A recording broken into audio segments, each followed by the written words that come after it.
Hey guys, स्वागत है आपका एक बार फिर से गायत्री विद्या मंदिर साचौर के यूट्यूब चैनल पे।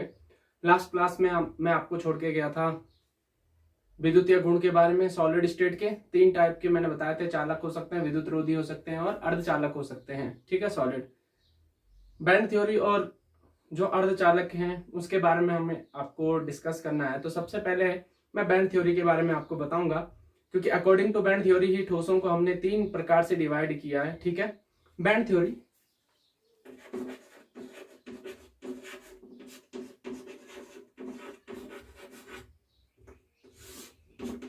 बैंड थ्योरी या इसको कहें हम बैंड सिद्धांत। देखो, मैं पहले भी कह चुका हूं, सॉलिड स्टेट चैप्टर ऐसा चैप्टर है जो आपके 12th में है, बीएससी में भी होता है, मास्टर्स में होता है, और जब आप बड़े बड़े कॉम्पिटेटिव एग्जाम देते हो तो वहां पे भी होता है। तो अकॉर्डिंग टू कॉम्पिटेटिव एग्जाम और बड़े हायर क्लास के अकॉर्डिंग चले तो बहुत ज्यादा होता है। ऐसे जैसे बैंड थ्योरी में बहुत सारी चीजें आ जाती हैं, बट आरबीएससी के अकॉर्डिंग ही मैं पढ़ा रहा हूँ, मैंने पहले भी कह दिया। तो अगर कोई भी स्टूडेंट जो हायर क्लास में और ऐसे भी इस वीडियो को माना कि देख रहा हो तो उसको लगे कि सर ने ये वाले टॉपिक नहीं करवाए, तो मैं पहले ही कह दे रहा हूँ ये टॉपिक केवल आरबीएससी के अकॉर्डिंग ही चल रहा है। ठीक है, तो इसलिए मैं केवल बैंड थ्योरी के बारे में उतना ही पढ़ाऊंगा जितना आपके आरबीएससी में है। बैंड थ्योरी क्या होता है?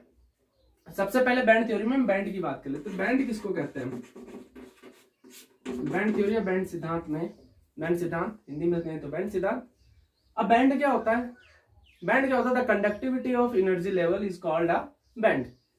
जो एनर्जी लेवल होते हैं, जो ऊर्जा स्तर होता है, उनकी चालकता को ही हम क्या कह देते हैं? यहाँ पे बैंड कह देते हैं। ठीक है, and according to band theory दो टाइप के बैंड बनते हैं। बैंड थ्योरी के अकॉर्डिंग कितने टाइप के बैंड बनते हैं? दो टाइप के बैंड बनते हैं। पहला बैंड बनता है आपका वैलेंस बैंड, ठीक है, और दूसरा बैंड बनता है आपका कंडक्टिविटी बैंड।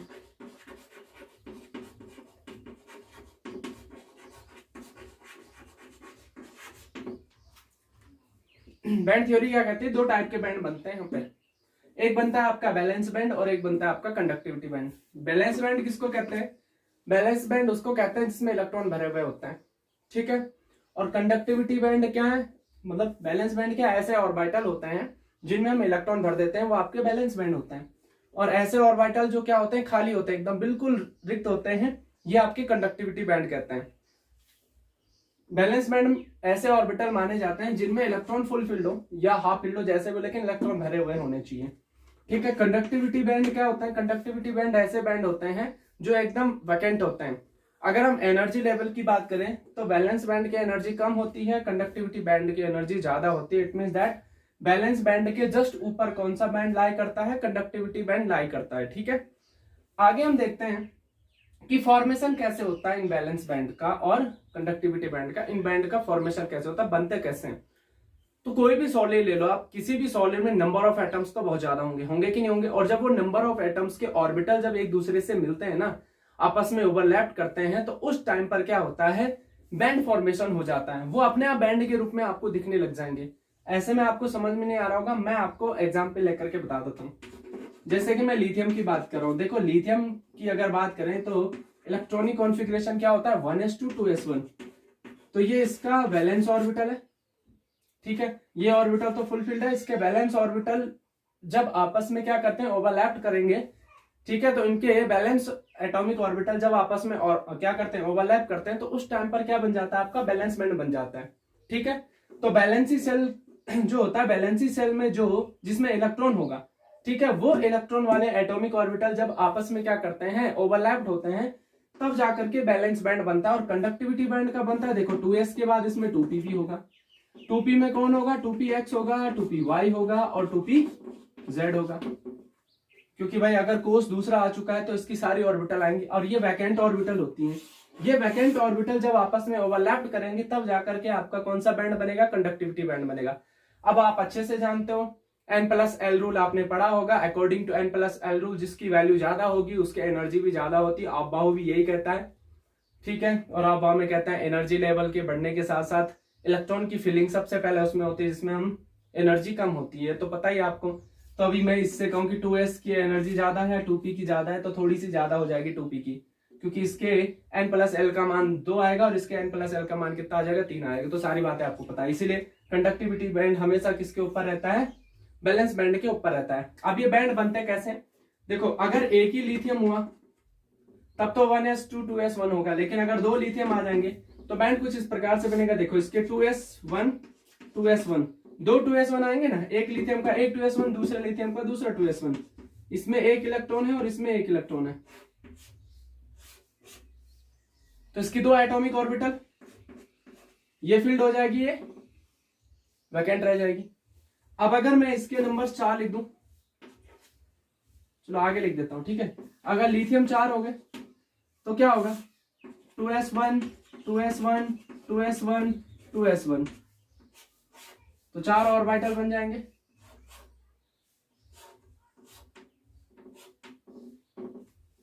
एक इलेक्ट्रॉन इसका, दूसरा इलेक्ट्रॉन इसका, तीसरा इलेक्ट्रॉन इसका, चौथा इलेक्ट्रॉन इसका। अब भरो इसको, तो दो भर जाएंगे, दो खाली रह जाएंगे।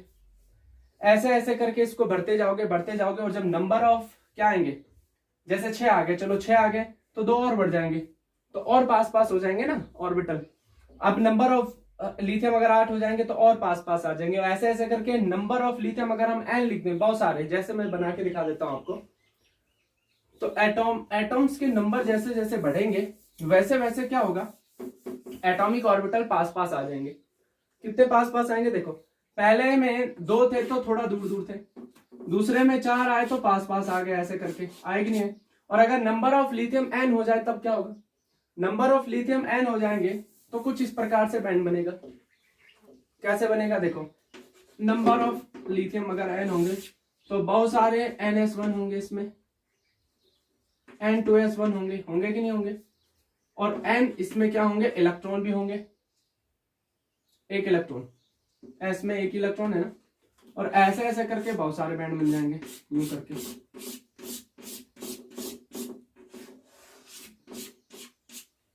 अब इसमें से क्या होगा, आधे तो भरे हुए होंगे और आधे क्या होंगे, खाली होंगे, जैसे मैं दिखा रहा हूं इससे पहले वाले में।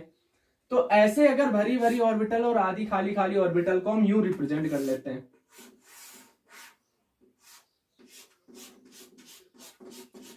ये पार्शियली फिल्ड बैलेंस बैंड है।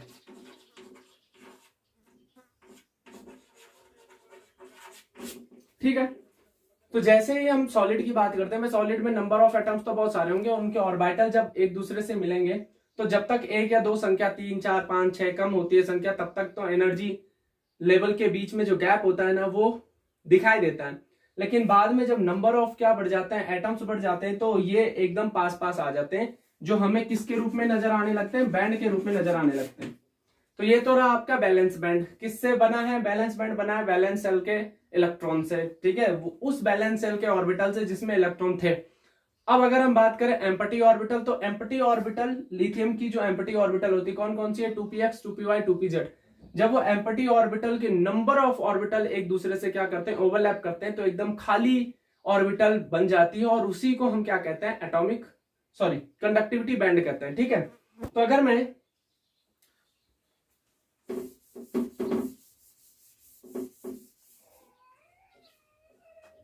मैं बात करूं यहाँ पे 2px होगा, 2py होगा और 2pz होगा कि नहीं होगा, और ये खाली है, तो ऐसे करके ये ऑर्बिटल खाली रहती है पूरी की पूरी। तो यूं मान लो एकदम पूरा का पूरा जो बैंड बन जाएगा वो खाली खाली ऑर्बिटल का पूरा बैंड बनता है, जिसको हम क्या कहते हैं, कंडक्टिविटी बैंड कहते हैं।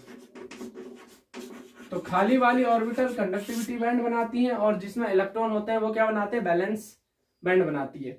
बैंड थ्योरी ये कहती है कि अगर बैलेंस बैंड पार्शियली फिल्ड है, पार्शियली फिल्ड का मतलब पूरा भरा हुआ नहीं होना चाहिए, तभी जाकर के वो कंडक्टिविटी शो करेगा। अगर वो फुल फिल्ड है तो वो कंडक्टिविटी शो नहीं करेगा। इट मींस दैट अगर हम बेरिलियम की बात करें तो बेरिलियम में क्या होता है, 1s2 होता है और 2s2 होता है, तो इसका तो फुल फील्ड है, इसका बैलेंस बैंड तो फुल फील्ड होगा। दैट्स वाई बैंड थ्योरी के अकॉर्डिंग ये इंसुलेटर होते हैं, विद्युत रोधी होते हैं, लेकिन ऐसा बिल्कुल भी नहीं है। रियल में क्या होते हैं, ये विद्युत के चालक होते हैं, अच्छे चालक होते हैं। क्यों होते हैं, क्योंकि इनमें क्या होता है, बैलेंस बैंड और कंडक्टिविटी बैंड एक दूसरे के साथ ओवरलैप कर जाता है। ठीक है, वो बात मैं अभी बताने वाला हूं, आगे बताऊंगा। लिथियम पार्शियली फिल्ड है, आराम से अच्छा कंडक्टर होगा। ठीक है, कंडक्टिविटी बैंड समझ में आ गया। जो खाली खाली ऑर्बिटल होती हैं जिनको हम वैकेंट ऑर्बिटल कहते हैं, हायर एनर्जी वाली, वो सारी की सारी एक दूसरे से ओवरलैप कर जाती हैं, आपस में मिल करके एक बैंड बनाती हैं, इसको हम कंडक्टिविटी बैंड कहते हैं। और बैलेंस बैंड क्या होता है, जिसमें इलेक्ट्रॉन होते हैं ऐसे आउटर सेल की वो ऑर्बिटल जिसमें इलेक्ट्रॉन होते हैं, वो जब आपस में क्या करते हैं, ओवरलैप करती हैं, तब जाकर के आपका क्या बनता है, बैलेंस बैंड बनता है। ठीक है, ये दोनों के दोनों बैंड बन गए। अब इन बैंड के नंबर्स भी हम निकाल सकते हैं, इनमें इलेक्ट्रॉन कितने वो भी हम निकाल सकते हैं, बट वो यहाँ पर सिलेबस में नहीं है, मैंने पहले कह दिया। इसके अलावा इसमें एक फर्मी लेवल भी आता है। फर्मी लेवल जब आप हायर क्लासेस में जाओगे वहां पे आपको पढ़ने को मिलेगा, यहाँ पे बिल्कुल भी ऐसा कोई भी डिस्कशन नहीं है, तो उनके बारे में हम डिस्कस नहीं करने वाले हैं। हम बस ये डिस्कस करने वाले कि कंडक्टिविटी बैंड जो होता है वो ऊपर रहता है और बैलेंस बैंड जो रहता है वो नीचे रहता है। अब होता क्या है बस वो बताना है। ठीक है, तो बैंड थ्योरी कहती है, बस सीधा सीधा बैंड थ्योरी क्या कह रही है उस पर फोकस करेंगे। 3 पॉइंट आपको ध्यान रखने।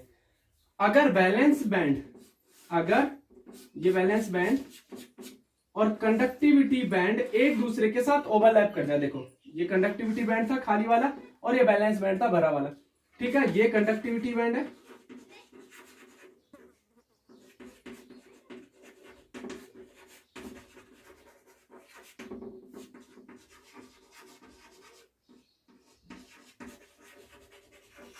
तो अगर कंडक्टिविटी बैंड और बैलेंस बैंड एक दूसरे के साथ ओवरलैप कर जाए, यानी कि इन दोनों के बीच का एनर्जी जो गैप है वो बिल्कुल नेग्लिजिबल हो जाए, तो उस टाइम पे बैलेंस बैंड के इलेक्ट्रॉन कहां चले जाने लगेंगे, कंडक्टिविटी बैंड में जाने लग जाएंगे। और ऐसे ठोसों को हम क्या कहते हैं, चालक कहते हैं।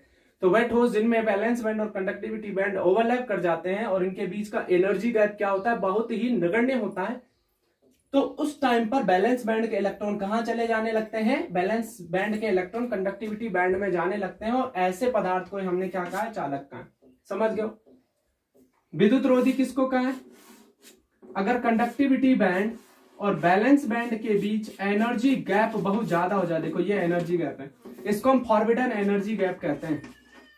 क्या कहते हैं इसको, फॉरबिडन एनर्जी गैप कहते हैं। अगर फॉरबिडन एनर्जी गैप बहुत ज्यादा बन गया, तो बहुत ज्यादा बनेगा तो बैलेंस बैंड के इलेक्ट्रॉन कंडक्टिविटी बैंड में नहीं जा पाएंगे। और अगर बैलेंस बैंड के इलेक्ट्रॉन कंडक्टिविटी बैंड में नहीं जा रहे हैं तो हम सीधा सीधा कहेंगे ये आपके कौन से पदार्थ होते हैं, विद्युत रोधी पदार्थ होते हैं, क्योंकि यहां पर ये विद्युत का चालन नहीं कर पाएंगे।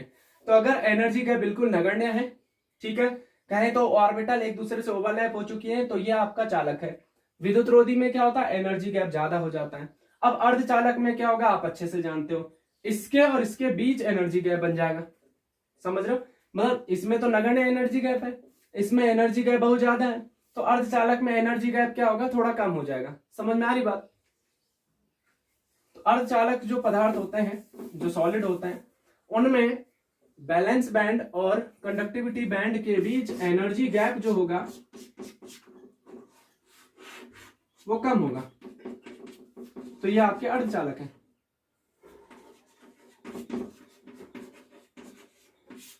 अर्धचालक क्या होता है, जिनमें एनर्जी गैप कम होता है, किसके बीच, बैलेंस बैंड और कंडक्टिविटी बैंड के बीच। ठीक है, तो यहां से इलेक्ट्रॉन उतनी आसानी से नहीं जा पाएंगे, लेकिन जाएंगे जरूर। तो चालक से कम इनकी चालकता हो जाएगी और इनसे विद्युत रोधी की चालकता एकदम नगण्य हो जाएगी। क्लियर है? तो बैंड थ्योरी क्लियर हो गई। ठीक है, आगे बढ़ते हैं सेमीकंडक्टर या अर्धचालक पे। ठीक है, इनके बारे में डिस्कस करने वाले हैं।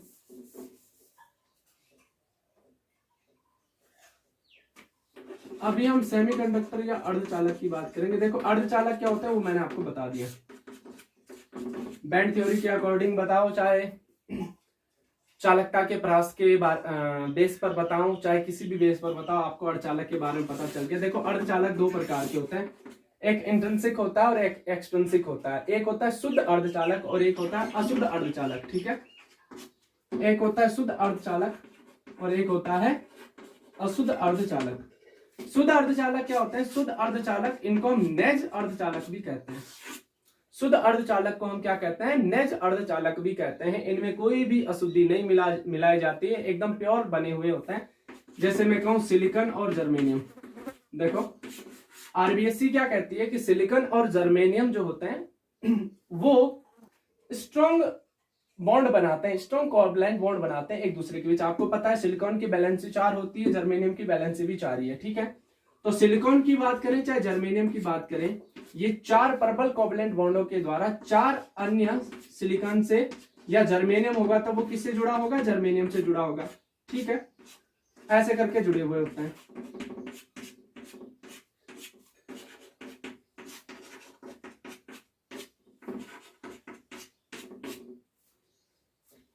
अगर हम एब्सोल्यूट जीरो केल्विन की, एब्सोल्यूट जीरो टेम्परेचर जिसको कहते हैं, अगर हम 0 केल्विन की बात करते हैं तो ये लगभग क्या, ये पूरे के पूरे, ये मान लो विद्युत का चालन करते ही नहीं है। ठीक है, इनकी जो चालकता होती है वो 0 मान लो, आप नगण्य मान लो, 0 तो क्या है, नगण्य मान लो। ठीक है, लेकिन अगर हम इनको टेम्परेचर बढ़ाते हैं और एक पर्याप्त टेम्परेचर अगर हम इसको दे दें, इस सिस्टम को, इस क्रिस्टल को दे दें, तो एक पर्याप्त टेम्परेचर पर क्या होता है, बॉन्ड में वाइब्रेशन स्टार्ट हो जाता है और उस वाइब्रेशन के कारण ये बॉन्ड टूट जाता है।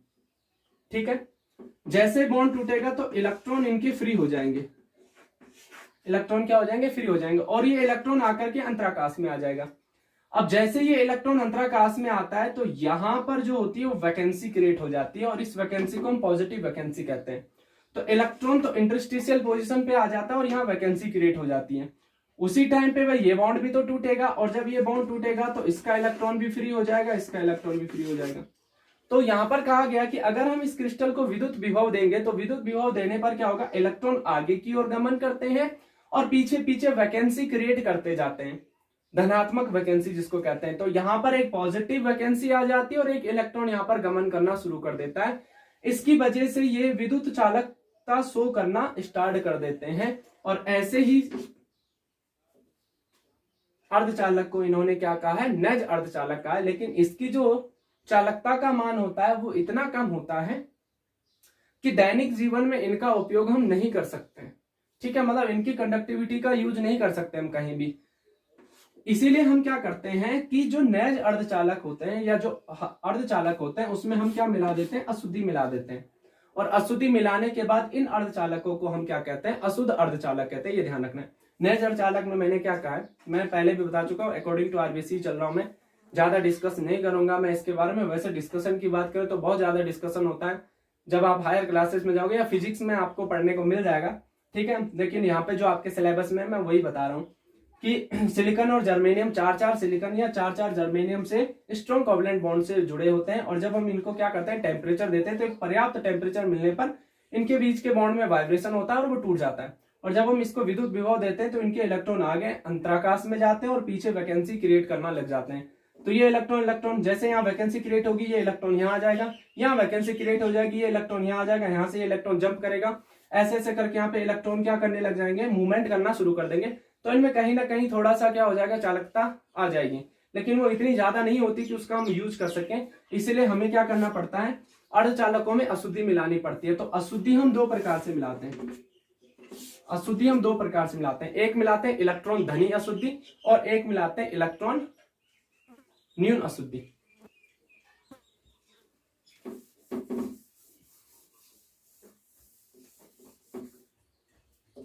तो on the basis of impurities अशुद्धि मिलाते हैं। तो अशुद्धि मिलाने पर क्या होता है मैं आपको बता चुका हूं, अशुद्धि दोष बता चुका हूं ना।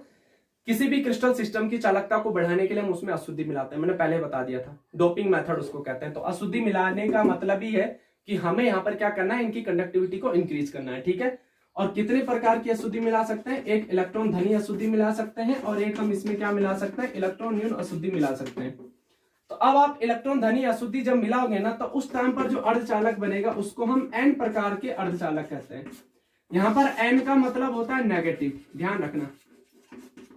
ठीक है, अगर इलेक्ट्रॉन धनी अशुद्धि मिलाएंगे तो एन प्रकार के अर्धचालक बनते हैं, और एन का मतलब होता है नेगेटिव। अगर हम इलेक्ट्रॉन न्यून अशुद्धि मिलाएंगे तो पी प्रकार के अर्धचालक बनते हैं, और पी का मतलब होता है पॉजिटिव। ये ध्यान रखना है। ये पी को क्या, पी जो है किसको रिप्रेजेंट कर रहा है, पॉजिटिव को रिप्रेजेंट कर रहा है, एन किसको रिप्रेजेंट कर रहा है, नेगेटिव को रिप्रेजेंट कर रहा है। तो सबसे पहले हम इलेक्ट्रॉन धनी अशुद्धि से रिलेटेड अर्धचालक की बात करेंगे, जिसमें हम कहते हैं एन प्रकार के अर्धचालक। तो एन प्रकार के अर्धचालक क्या होते हैं, एन प्रकार के अर्धचालक ऐसे अर्धचालक होते हैं जिसमें अशुद्धि के, जो अशुद्धि मिला है ना हमें इलेक्ट्रॉन धनी, जिसमें अशुद्धि के बाह्यतम कोष में इलेक्ट्रॉनों की संख्या अधिक होती है, किसकी तुलना में, अर्धचालक की बाह्य कोष की तुलना में। ठीक है, ठीक है, ऐसे अर्धचालक जिनमें अशुद्धि ऐसी अशुद्धि मिलाई जाती है जिनके बाह्यतम कोश में इलेक्ट्रॉन क्या होते हैं, ज्यादा होते हैं कंपेयर टू किसके, अर्धचालक के कंपेयर में। भाई अर्धचालक कौन है, सिलिकॉन। सिलिकॉन के अंतिम कोश में कितने इलेक्ट्रॉन है, 4। तो अंतिम कोश में जिनके 5 इलेक्ट्रॉन होंगे ऐसी अशुद्धि हमें मिलानी है। और सिलिकॉन के बाद कौन सा आता है, फास्फोरस आता है, जिसके अंतिम कोश में कितने इलेक्ट्रॉन है, 5 इलेक्ट्रॉन है। तो बाह्यतम कोश में फास्फोरस के 5 इलेक्ट्रॉन होते हैं, सिलिकॉन के 4 होते हैं। तो अगर हम सिलिकॉन में किसकी अशुद्धि मिला दें, फास्फोरस या इससे इसके ग्रुप से रिलेटेड कोई भी एलिमेंट हम ले लें और यहां मिला दें उस अशुद्धि को, तो 100% श्योर है इसके बैलेंस शेल में कम इलेक्ट्रॉन होंगे, इसके बैलेंस शेल में ज्यादा इलेक्ट्रॉन होंगे। तो इस प्रकार के जो अर्धचालक बनेंगे वो क्या बनेंगे, आपके एन प्रकार के अर्धचालक बनेंगे। ठीक है, बना के देखते हैं।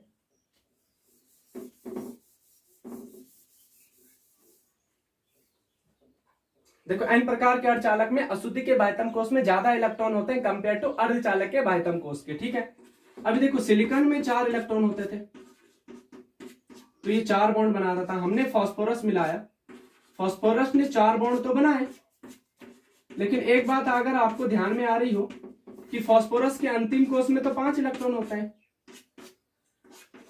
तो वो 5वां इलेक्ट्रॉन कहाँ है भाई, फास्फोरस के अंतिम कोश में तो 5 इलेक्ट्रॉन होता है ना, 1s2 2s2 2p6। यहां तो क्लियर हो गया। अब 3s2 3p3 5 इलेक्ट्रॉन आएंगे नहीं आएंगे। तो वो जो 5वां इलेक्ट्रॉन होता है ना वो फ्री होता है, जिस पर कौन सा चार्ज होता है, नेगेटिव चार्ज होता है। दैट्स वाई इसको हम नेगेटिव प्रकार के अर्धचालक भी कहते हैं। अब ये इलेक्ट्रॉन फ्री है तो मूवमेंट करेगा कि नहीं करेगा, करेगा ना। और जब ये मूवमेंट करेगा तो चालकता को बढ़ाएगा कि नहीं बढ़ाएगा, बढ़ाएगा, बस बात खत्म। ये नेगेटिव प्रकार के अर्धचालक हुए। अब पॉजिटिव प्रकार के अर्धचालक में क्या होता है, पी प्रकार के अर्धचालक में इलेक्ट्रॉन न्यून अशुद्धि मिलाई जाती है। मतलब जो अशुद्धि होती है उसके बाह्यतम कोश में इलेक्ट्रॉन कम होने चाहिए कंपेयर टू किसके, अर्धचालक के। तो अर्धचालक के बाह्यतम कोश की कंपेयर में अगर अशुद्धि के बाह्यतम कोश में कम इलेक्ट्रॉन है तो वो कौन सा अर्धचालक बनेगा, पी प्रकार का अर्धचालक बनेगा। जैसे बोरान मिला दो भाई, बोरान के अंतिम कोश में 3 इलेक्ट्रॉन होते हैं, बोरान के नीचे एल्युमिनियम होता है, आप एल्युमिनियम मिला दो, इसके अंतिम कोश में भी 3 इलेक्ट्रॉन होंगे। तो अगर आपने यहां पर एल्युमिनियम मिला दिया तो क्या होगा, देखो इसी में मैं बता देता हूं।